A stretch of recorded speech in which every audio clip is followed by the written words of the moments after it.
Ingresando en www.consejo.org.ar podés hacer la legalización de tus informes y certificaciones, seleccionando legalizaciones y luego la opción web. Allí vas a ingresar al sistema con tu nombre de usuario y clave personal y con un número de convenio y clave, el que podés suscribir por la web. Una vez que ingresaste, elegís la opción que estás buscando y listo. Dentro de nuestra página vas a encontrar conferencias en nuestra biblioteca de contenidos. Ingresando a la opción Reuniones científicas y técnicas, vas a poder elegir el contenido que estás buscando y al hacer clic, ver el video de forma online y descargar el material de la reunión. Si querés hacer un curso de capacitación, la DAC te brinda varias opciones. Podrás acceder ingresando a e-learning y luego a cursos virtuales. Allí te podrás inscribir en el curso o capacitación que más te guste. Si lo que buscas es asesoramiento profesional, estás a un solo clic de distancia. Podés hacerlo ingresando en Asesoramiento opción web. Completás el formulario a base de tu consulta y luego serás contactado por uno de nuestros profesionales. Uno más de nuestros servicios es el sello editorial Edicon, y ahí podés encontrar todas las publicaciones y colaboraciones técnicas. Además, ingresando a nuestro menú Servicios, Consejo Salud, vas a enterarte de todas las novedades de Centro Médico, Farmacia, Simeco e Integrar Plus. Estos y muchos temas más están disponibles en nuestra web www.consejo.org.ar. Envíanos tu consulta a consejoescucha@consejo.org.ar o llama al 5365 8950 y un colaborador se estará comunicando con vos. Te acompañamos sin que te muevas de tu casa. Consejo 75 años. Gestión y futuro.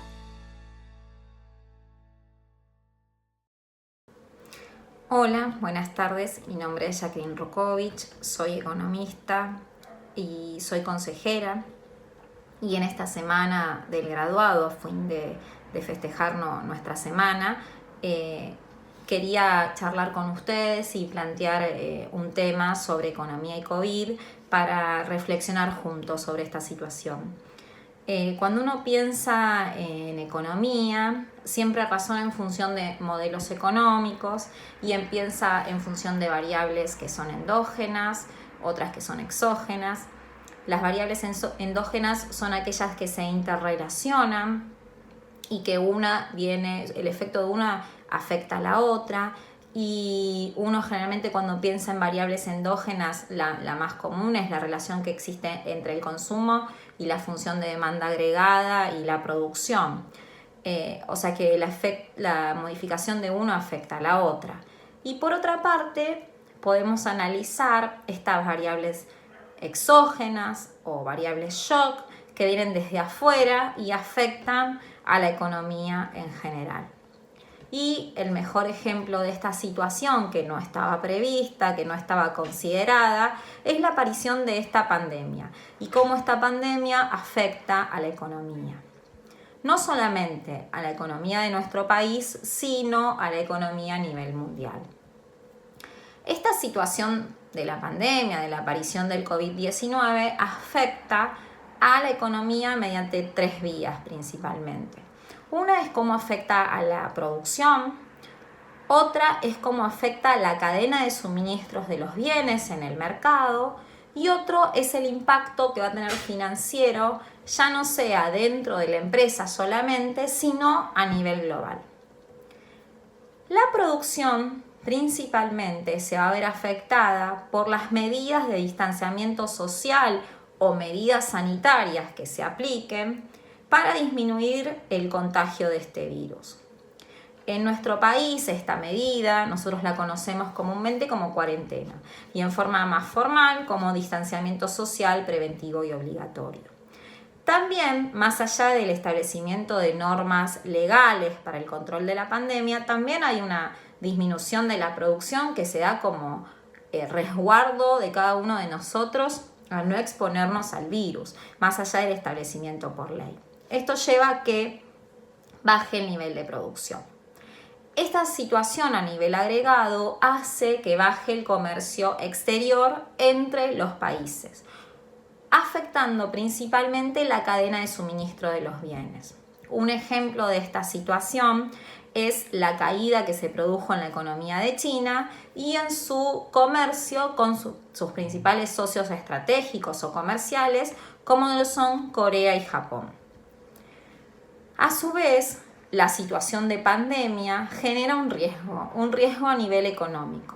Este riesgo está fundamentado en la incertidumbre que tienen las empresas, a que ya no pueden prever cuál va a ser el volumen de demanda que van a tener sus bienes, como así también, para decirlo de una forma más correcta, las empresas tienen incertidumbre de qué es lo que va a pasar a nivel mundial.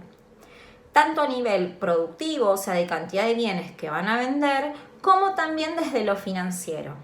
¿Por qué? Porque el flujo de pago de esas empresas se torna mucho más volátil y las finanzas se complican a nivel de dentro de la empresa y también en el mercado global, o sea, en el precio de las acciones. Esto tiene como consecuencia fundamental la disminución del desempleo. ¿Por qué? Porque muchas empresas en la decisión de producir bienes van a ponerse cada vez más cautas y van a retrotraerse. Eso va a disminuir, obviamente, la tasa de contrataciones de las empresas. Ahora bien, ¿qué podemos hacer para solucionar este problema a través de la economía? ¿Qué podemos pensar?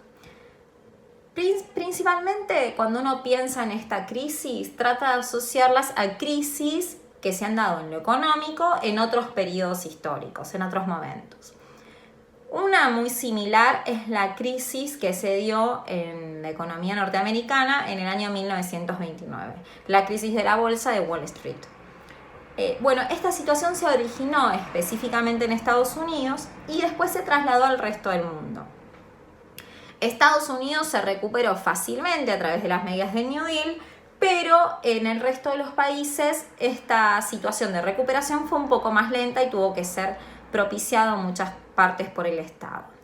Otra situación parecida de pandemia fue la del SARS, que afectó a principios de los años 2000 a la economía mundial y duró 6 meses aproximadamente volver a la normalidad. Otra crisis similar fue la caída de las Torres Gemelas, donde realmente costó 1 año y medio recuperarse al nivel anterior a esa situación, y la crisis del 2008, que tardó 2 años a volver a la normalidad. Esta situación no es tan similar a aquellas. ¿Por qué? Porque en aquellas se produjo un evento exógeno y después se finalizaron y empezaron a evaluarse las consecuencias de esa situación. En esta, todavía estamos en este momento, la situación se está atravesando, todavía no está finalizada. ¿Cuándo va a estar finalizada? Se estima aproximadamente dentro de 18 meses, cuando se descubre una vacuna, y esa vacuna no solamente se descubra, sino que pueda haber sido producida a nivel mundial y a gran escala para ser suministrada a toda la población. Hasta tanto ocurra este hecho, no podremos volver a una situación de normalidad. Y lo que muchas veces nos preguntamos es si volveremos a esa misma situación de normalidad que conocemos anterior al efecto de la pandemia. En este sentido, es muy importante desde lo económico plantear distintos escenarios de recuperación. Un tipo de recuperación sería en forma de V corta. ¿Cómo es la recuperación en forma de V corta? Cuando la actividad económica cae por el efecto de una variable exógena o algo que provoque una caída de la actividad, y finalizado este hecho, finalizado la pandemia, por ejemplo, retorne rápidamente a su normalidad. Eso sería entonces en forma de V corta. Otra situación u otro escenario posible sería en forma de U. ¿Cómo sería un escenario en forma de U? Baja la actividad económica como consecuencia de la aparición de la pandemia, pero sin embargo, como todas las actividades no pueden desenvolverse todas o desarrollarse o volver a iniciarse en el mismo periodo de tiempo, demora un tiempo en recuperarse y una vez que se recupera, sube y retorna a la actividad económica. Otra forma, la más severa o la más difícil de resolver, es cuando la economía tiene forma de L o la recuperación de la economía tiene forma de L. En esta forma de L, la actividad económica cae abruptamente hasta un piso y permanece en ese piso durante un periodo de tiempo. Y hay muy pocos incentivos a que la economía está muy tibia como para recuperarse con vigorosidad. Por último, otro escenario es el escenario de W. ¿Cómo se produce? Baja la actividad económica como consecuencia de la pandemia, los gobiernos toman medidas que tienden a la recuperación, medidas activas, medidas ya sea monetarias, medidas fiscales, de incentivo a determinados sectores para que la economía no se deprima, entonces se recupera un poco. Pero como esta situación no es sostenible en el tiempo por los gobiernos, la actividad vuelve a caer, pero después finalmente retorna a su nivel de crecimiento habitual o a lo anterior a la pandemia. En nuestro país, el gobierno ha tomado un montón de medidas paliativas para apoyar distintos sectores de la sociedad que están pasando urgencias económicas. Sin embargo, esta situación no puede prolongarse en el tiempo porque hay muchas actividades económicas que no están incluidas y a su vez porque no se están desarrollando, incluidos en muchos casos los profesionales que nos encontramos en esta categoría. La economía sufrió un impacto muy importante debido a la caída de la actividad y la recaudación, lo que dificulta la sostenibilidad de esta situación económica. Si uno analiza la situación de la caída de la actividad económica en la región, los países más afectados han sido Perú y Argentina. Y los países menos afectados han sido Chile y Brasil. Obviamente cada modelo económico, cada modelo de país ha tomado distintas medidas sanitarias y esto tiene consecuencias en la actividad económica. Eso no quiere decir que uno u otro estén mejor. Ahora bien, es importante hacer un ejercicio de alternativas que se puedan presentar como opciones para salir de esta situación, sin olvidar la importancia del cuidado de las vidas de las personas, como así también de los más necesitados en forma solidaria. Por lo cual considero que debe plantearse una nueva forma de salir de la cuarentena fundamentada en conocimientos complementarios, tanto económicos como sociales, psicológicos, para encontrar una forma solidaria en una salida a una situación que es de más compleja. Desde el consejo profesional, obviamente tenemos un montón de medidas para poder generar una salida a esta cuarentena. No hay que olvidar de hábitos productivos, económicos y sociales que permitan seguir trabajando y generando ingresos sin romper las medidas sanitarias. A modo de ejemplo, podemos citar utilizar los préstamos del gobierno para incorporar nueva tecnología, para cambiar procesos productivos y para capacitar a los empleados en la digitalización. Apoyar a las empresas en el proceso de mayor conectividad entre los distintos proveedores y mejorar la vinculación de toda la cadena productiva y de suministro de bienes, como así también con sus pares o socios. Poder asociarse para sacar protocolos de atención sujetos a las medidas sanitarias y encontrar soluciones comunes, como por ejemplo actividades que se pueden nuclear en cámaras y asociarse, como las peluquerías, las inmobiliarias u otras actividades económicas. En todas estas situaciones, los profesionales tenemos un rol fundamental en la capacitación de nuestros clientes. Esa es la oportunidad, facilitar la generación de nuevas posibilidades, de nuevos negocios situados en el cliente. Hay que pensar en el cliente y en la sostenibilidad de la actividad de nuestro cliente. Es importante ser solidarios para poder aumentar las actividades productivas y que se vuelvan sustentables para que de esa forma no quiebren las empresas o nuestros clientes. No todas las actividades económicas responden de la misma manera. La demanda de alimentos, y artículos del hogar tienen en este momento una mayor demanda. Pero no sucede lo mismo con las actividades de recreación, los restaurantes, los hoteles, los servicios domésticos. El teletrabajo, a su vez, también reduce la recreación y reduce también el tema del transporte, del traslado de un lugar a otro. Y esto también reduce el gasto en indumentaria. Los electrodomésticos mantienen un nivel de venta bajo debido al canal de ventas online. En este contexto, los más perjudicados son los trabajadores informales. Tienen mayor riesgo de ver reducidos sus ingresos, más que aquellos que desempeñan sus actividades en el sector formal. Situación que se profundiza si se dedican a actividades fuertemente afectadas por las medidas sanitarias.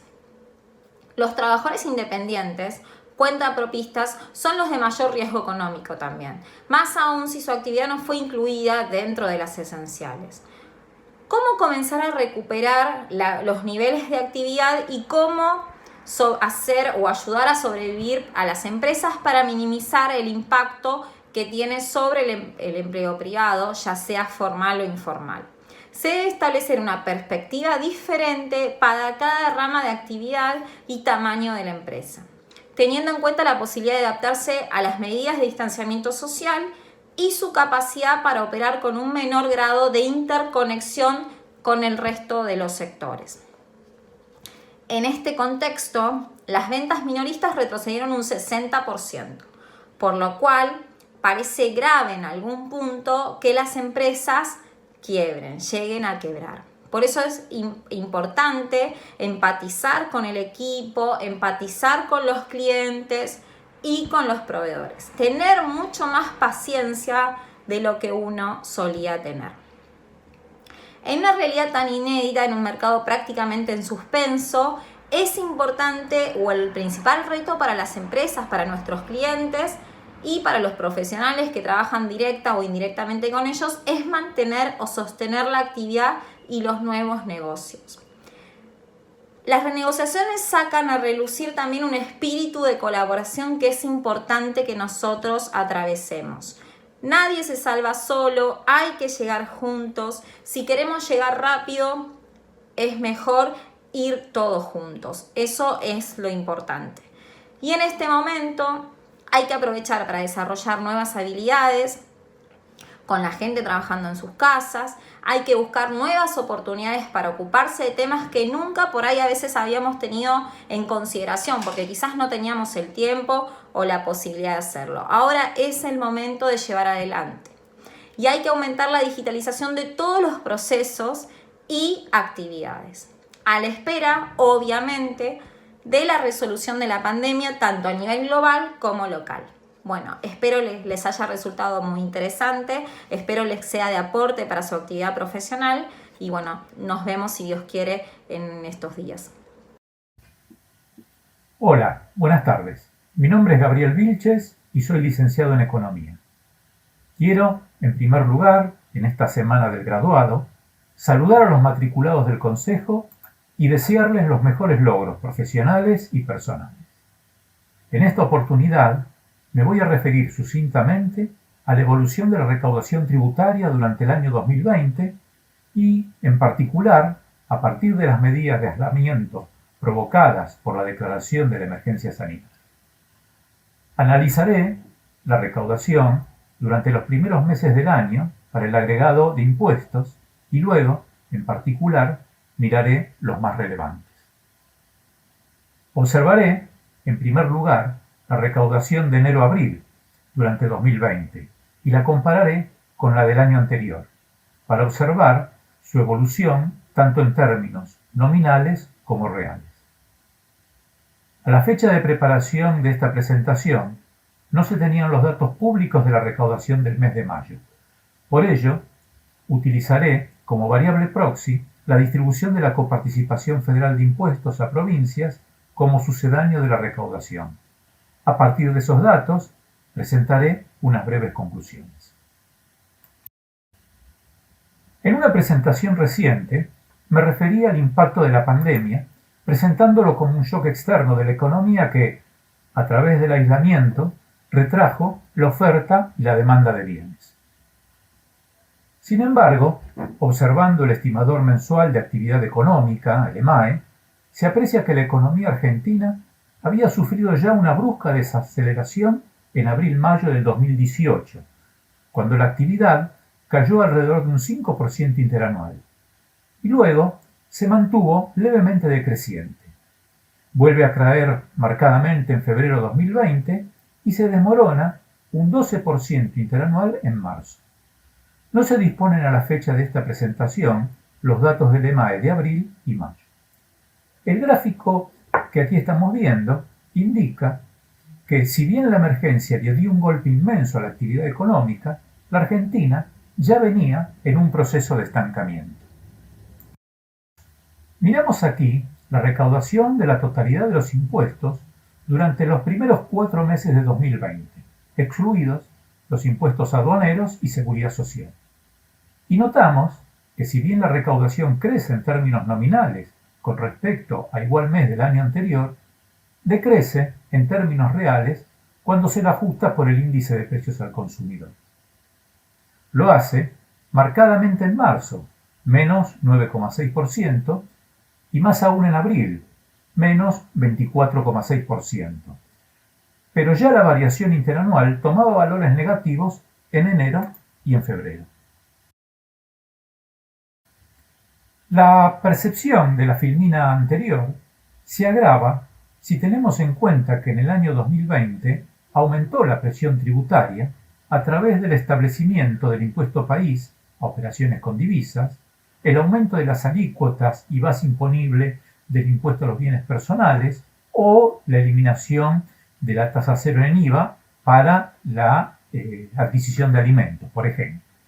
Se presenta aquí la misma recaudación que en la filmina anterior, donde se ha detraído la recaudación del impuesto país. Por falta de información, no se pudo simular la recaudación 2020 del impuesto a los bienes personales, suponiendo el esquema vigente en 2019, ni tampoco la del IVA. Pero solo con la detracción del impuesto país se observa que la caída en la recaudación real es aún más aguda, superando el 5% en enero y febrero, pasando al 11,7% en marzo y llegando a casi el 26% en abril. Los impuestos aduaneros a las exportaciones, importaciones y la tasa de estadística crecieron fuertemente durante todo el año 2020, tanto en términos nominales como reales en el periodo enero-abril. Como se observa en la filmina, la variación real de la recaudación de estos impuestos fue elevadamente positiva en todos los meses. El aumento de la presión tributaria, básicamente a través del aumento de retenciones y la devaluación del peso, provocaron los incrementos explicados, que aliviaron, aunque solo en parte, la situación del Tesoro. Los aportes y contribuciones a la seguridad social siguieron las generales de la ley. Una fuerte caída, aunque con retraso, con respecto al conjunto de los impuestos. Durante el mes de marzo, la caída en la recaudación real fue del 3,5%, un poco inferior a la de febrero. La cuarentena y aislamiento obligatorio comenzaron el 20 de marzo. Se pagaron la mayor parte de los sueldos de marzo con aportes y contribuciones incluidos. Las dificultades comenzaron en abril. Las medidas adoptadas por la Ley 27.541 tenían impactos tanto positivos como negativos para la recaudación, para estos dos conceptos, por lo que no se puede determinar su impacto sin estudios cuantitativos.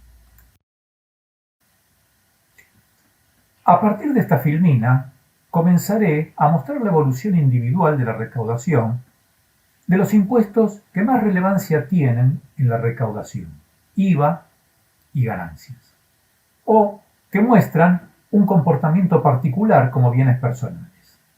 Las cifras de otros impuestos relevantes se muestran en el anexo al final de la presentación.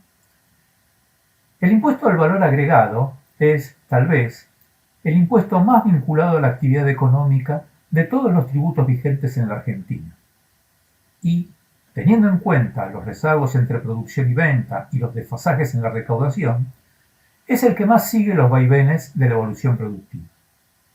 Así, la recaudación del IVA siente el impacto de la desaceleración y cae fuertemente en febrero, con un 9,2%, en marzo un 17,7% y el 24,4% en abril. Y aquí vemos el impuesto a las ganancias, cuya recaudación viene cayendo fuertemente en términos reales desde el mes de enero, en un promedio del orden del 10% para los 3 primeros meses del año y el 30% en el mes de abril. Si bien el impuesto a los bienes personales no es excesivamente relevante desde el punto de vista recaudatorio, pues representa alrededor del 1,3% de la recaudación total de impuestos, sin contar aduaneros ni aportes y contribuciones a la seguridad social, muestra un comportamiento distinto al resto, debido a los cambios en alícuotas y base imponible realizados en el año 2019. Además, no es un impuesto ligado a la actividad económica y que tiene fuerte estacionalidad.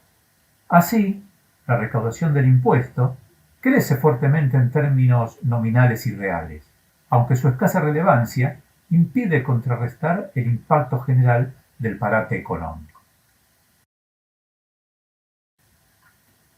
Al momento de la preparación de la presente exposición, no se disponen aún datos públicos de recaudación del mes de mayo, pero sí se tiene información de la Secretaría de Hacienda acerca de la distribución de coparticipación federal de impuestos a provincias.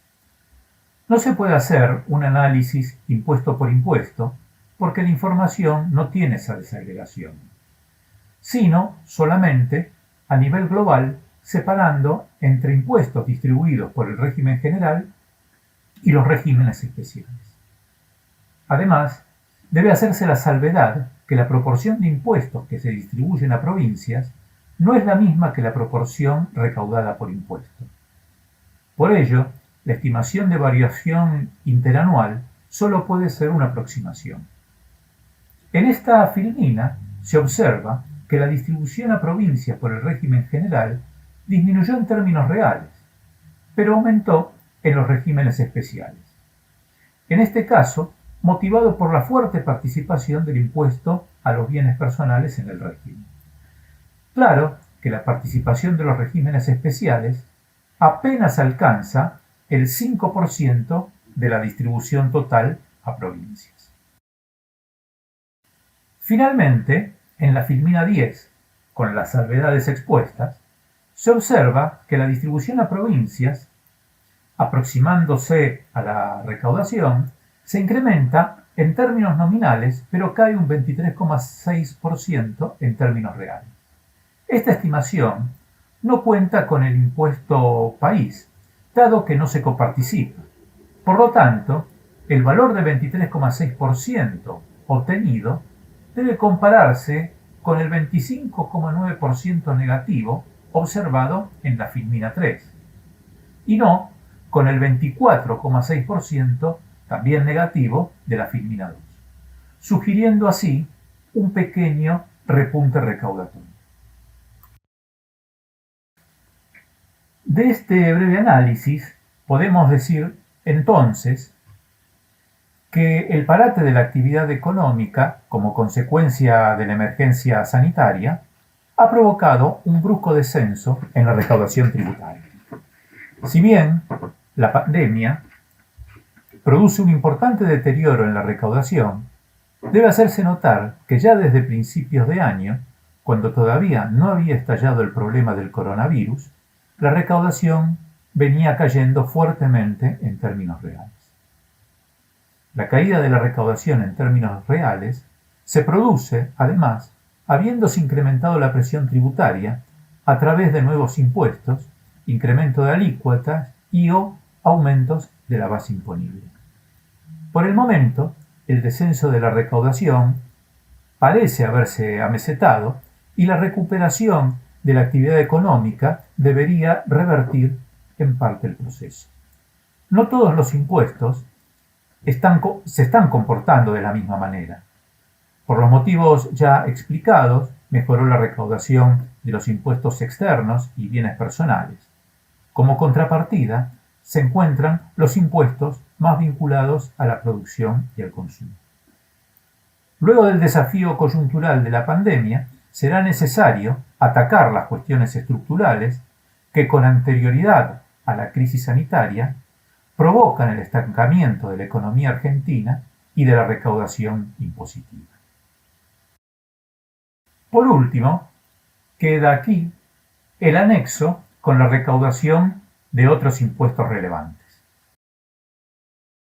Impuestos internos, impuesto al cheque, monotributo y combustibles. Muchísimas gracias. Este esfuerzo recaudatorio en época de emergencia no podría haber sido posible sin el enorme trabajo y vocación de servicio de contadores, licenciados en administración, actuarios y economistas que colaboramos con el contribuyente para hacer posible el cumplimiento de sus obligaciones fiscales. Feliz Día del Graduado.